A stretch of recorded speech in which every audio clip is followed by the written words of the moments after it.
Ես տեսնում եմ, որ աղջիկների շրջանում բացասական զգացողությունները ավելի հաճախ են հանդիպում, աղջիկները ավելի էմոցիոնալ են, ավելի այսպես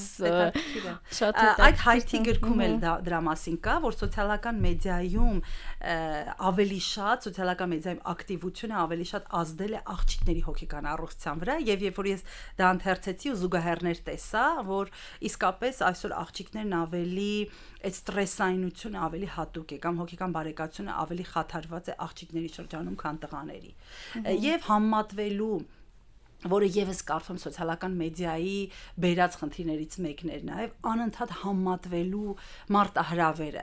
որը այսօր շատ երիտասարդների համար այդ ստրեսի աղբյուր է նաեւ, երբ որ իրենք թերթում են էջերը եւ տեսնում են ինչ-որ մարդ, որը համարյա իրենց տարիքին է, չգիտեմ, իրենք կիսվում է իրենց հաջողություններով, աշխատում են, սովորում են, անդադ հաջողություններ ունեն, սա եւս այդ անդադ համատվելը եւ ստրեսի աղբյուր է առաջացնում նաեւ երիտասարդի, կարծում եմ հենց աղջիկ